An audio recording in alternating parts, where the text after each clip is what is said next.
So just a quick recap of what we have done in this course so far. We started with natural language processing. Then we said language alone is not enough. And then we introduced multimodal learning, where not only you learn from text, you're also going to learn from images. And later on, we are going to talk about speech. But for now, these two modes should be good enough to give us the big picture of why multimodal matters. Then we introduce different tasks. Like if somebody gives us an image, what is going to be the corresponding text? Can you caption it? And then we also went the reverse route. If somebody gives us a text, the description of a scene, can we have a neural network generate an image of that scene? And then at the same time, we introduced unifying architectures like Perceiver IO, which is going to be able to process different types of input data. Maybe text, images, input and output data, text, images, speech, or even symbolic representations of a gaming environment. So we are going to continue with the generation task for a while. And then we are going to talk about first variational autoencoders. And then we are going to move on to generative neural networks, which we saw two papers when it came to conditional generative adversarial neural networks. This was just to give us the big picture of what type of applications we can use GANs for, and then we are going to see more applications later on. But when we were covering zero-shot text-to-image generation, in particular DALL-E, we saw that we need a technology, and that technology was encoding images and tokenizing them in the same way that you were tokenizing text. And the technology behind it was variational autoencoders, and in particular, discrete variational autoencoders. So in the next few slides, we are going to start with variational autoencoders, use them as generative models, and then we are going to focus on discrete and then Gumbel softmax. That is in terms of the big picture, and this should give us a good motivation of why we cover variational autoencoders. It's going to be a little bit math heavy, these slides, but if you bear with me, the topic is not that complex. We are going to start with auto-encoding variational Bayes, which is going to introduce variational autoencoders. Actually, this paper, auto-encoding variational Bayes, and the next one are actually the ones that started variational autoencoders, and they are written around the same time. This one I covered last year in a lot of details, so I'm not going to spend too much time on it, but I'm going to spend a lot of time on the next one. But in terms of the big picture, you want to generate data, or you want to learn the underlying distribution of your data and then generate samples from them that look realistic. So I'm going to unravel all of the slides. In terms of a big picture, we have a data set, and the framework is general. That data set could be a data set of images, it could be a data set of text, or it could be a data set of speech, or even graphs and social networks. You have a data set, and usually whenever you have a data set, you're going to assume that the members of that data set, which are observations, are coming from some underlying distribution, which we don't know. And if we knew the underlying distribution, then we wouldn't need to actually work with the data set. You would directly work with the distribution. And that's the task of unsupervised learning. You want to learn the underlying distribution of your data, if possible. If it's not possible, at least learn to be able to generate samples that resemble real data.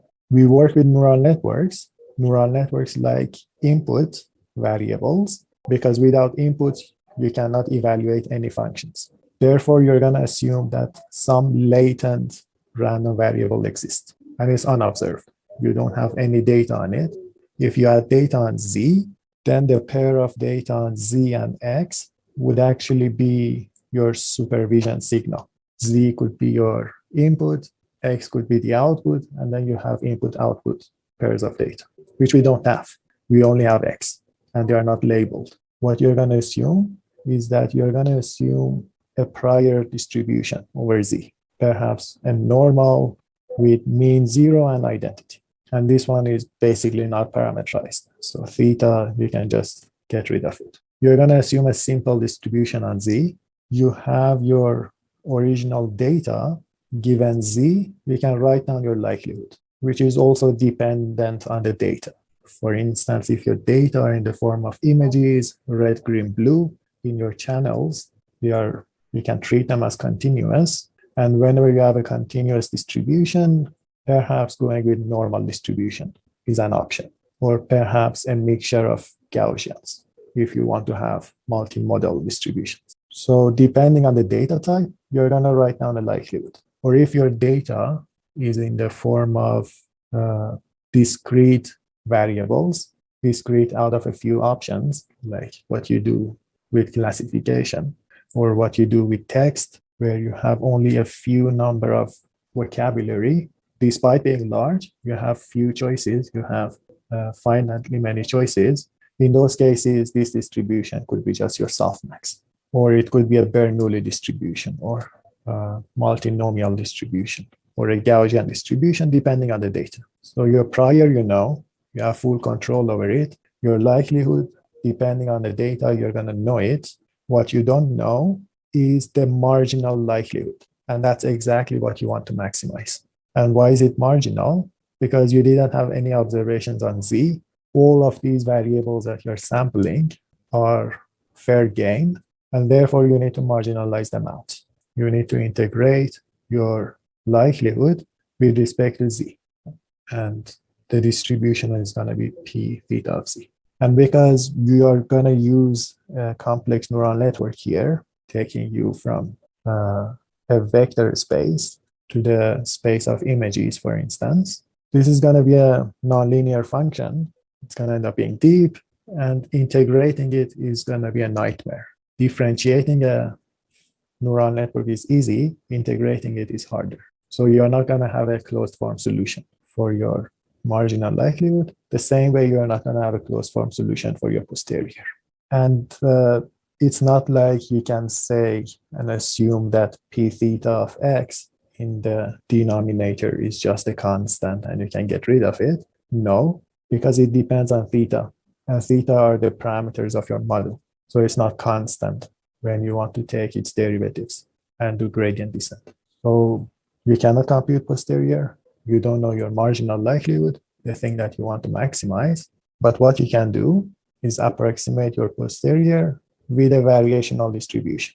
Out of this posterior formulation, you can take P, put it here, P theta of X, put it here, take P theta of Z given X, the posterior, bring it in the denominator. Now you have a formulation for your P of theta.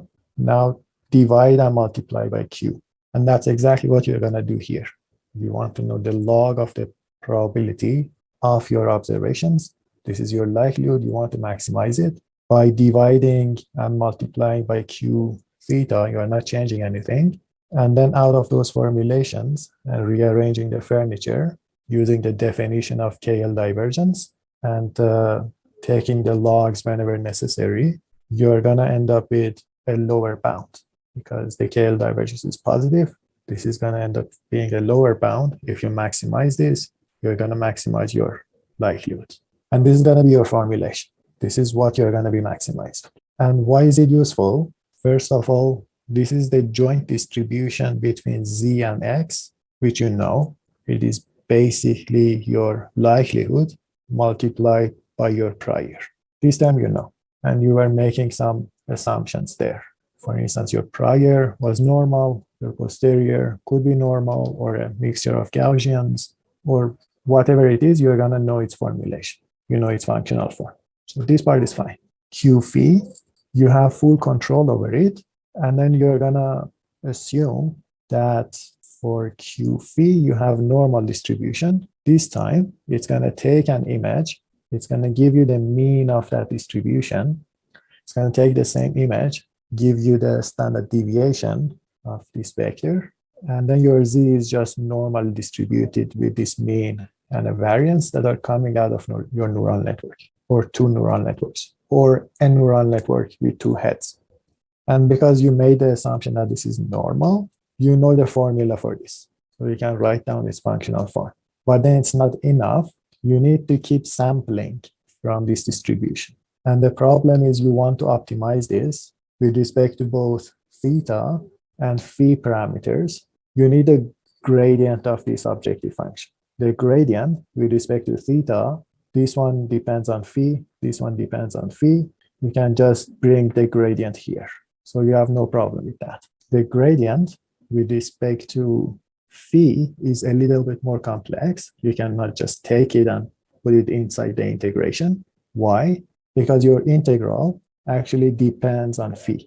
So it's a little bit more complex how you want to integrate it.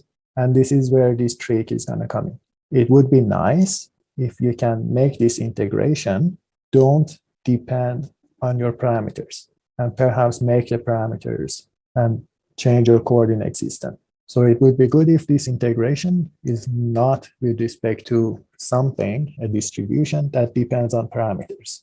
And this is exactly the role of this reparameterization trick.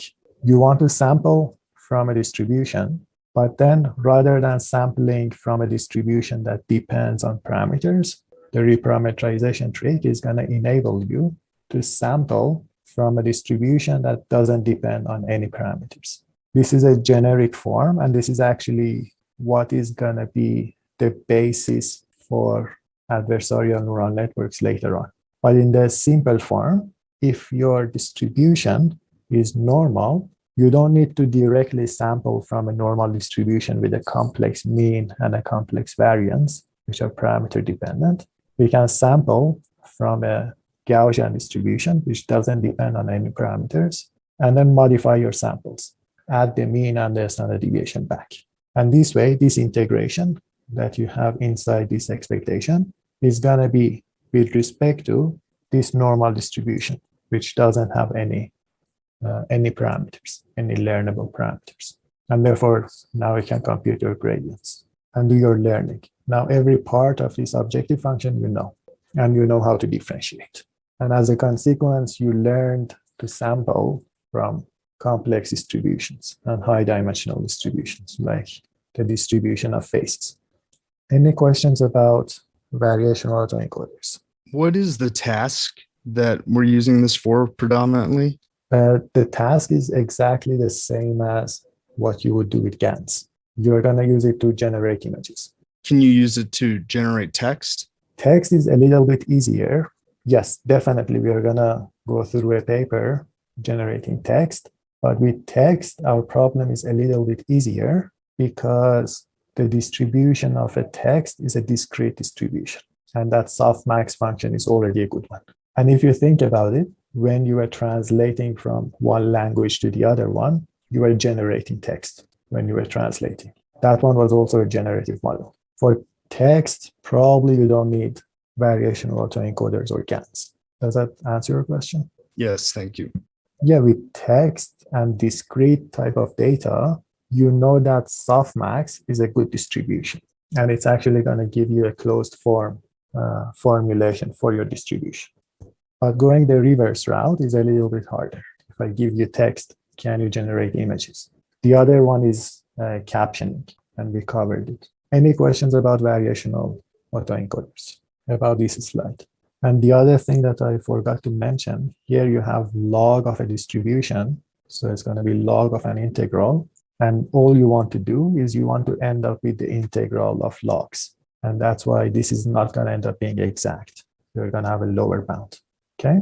Was everything clear? Okay, perfect.